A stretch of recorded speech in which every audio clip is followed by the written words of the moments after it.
Hello everyone. In the previous lecture, we read about protostomes and deuterostomes. In today's lecture, we will put emphasis on bilateria and radiata. What is bilateria and radiata? These are actually the two supergroups of eumetazoan, and the basis of the division is the body symmetry. तो सबसे पहले तो हम कुछ basic differences देख लेते हैं दोनों के बीच में. जो बाइलेट्रिया होता है उसमें वो एनिमल्स फॉल होते हैं जिनमें आप सिर्फ एक ही प्लेन से कट करके इक्वल हाफ्स ऑब्टेन कर सकते हैं. ओके, जैसे कि आप इस बीटल को देखिए, इस एक प्लेनर के अलावा आप इसको कहीं से भी कट करेंगे, you will not get the equal halves. Okay, so all those animals which shows this property they fall under the bilateria category. तो कुछ ऐसे फाइलम्स जिनमें बाइलेटरल एनिमल्स होते हैं उनमें हमें एक सेगमेंटेशन देखने को भी मिलता है, जैसे कि प्लेटीहेलमिन्थिस हो गया.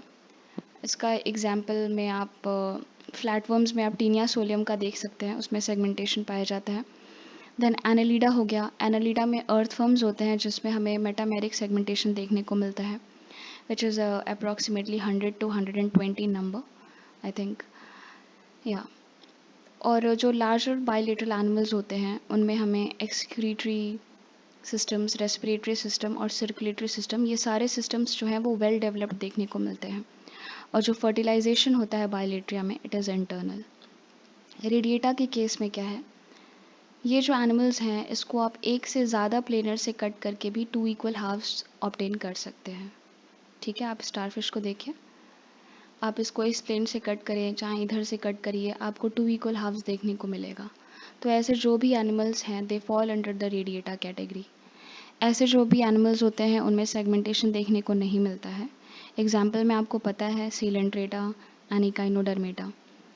देन जो भी ये एनिमल्स होते हैं इनमें ये सारे सिस्टम्स जो हैं, excretory system, respiratory system, circulatory system, ये सिस्टम्स सेपरेट फॉर्म में नहीं पाए जाते हैं. So please remember this. और जो फर्टिलाइजेशन होता है in case of radiata, it is external. Okay, bilateria के केस में it is internal and in case of radiata it is external. फिर हम कुछ थ्योरीज देख लेते हैं related to the origin of Bilateria.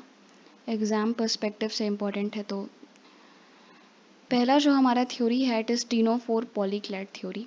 पहला जो सबसे पहले जो सजेस्ट किया था जिन्होंने टीनोफोर पॉलीक्लैड थ्योरी को, वो थे Kowalevsky and later it was elaborated by Arnold Lang.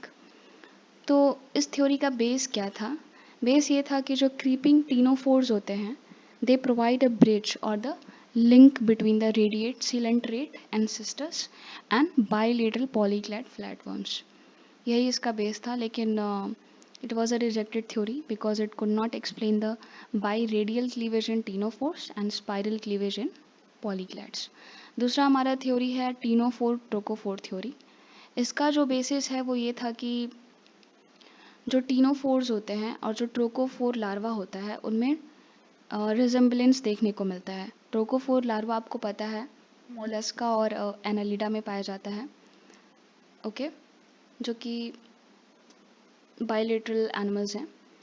तो इसका बेस यही था कि टीनोफोर्स और ट्रोकोफोर लार्वा के बीच में रिजेम्बलेंस देखने को मिलता है. But it was also a failed theory because it could not explain the origin of lower bilateria. Okay, and hence it was rejected. तीसरा हमारा थ्योरी था प्लानोलॉइड एसोलॉइड थ्योरी. ये एक तरीके का हाइपोथेसिस था जिसमें ये बोला गया कि जो फ्लैटवर्म्स हैं they have been originated from the planuloid ancestor.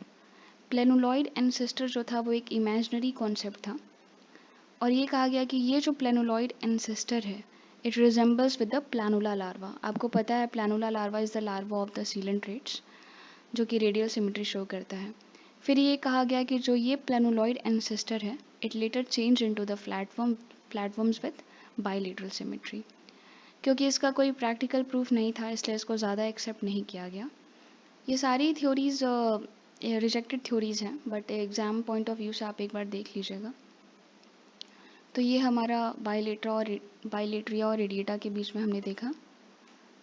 Okay, next lecture जो है उसमें हम लोग स्टेटस ऑफ प्रोटिस्टा के बारे में देखेंगे. Till then take care, thank you.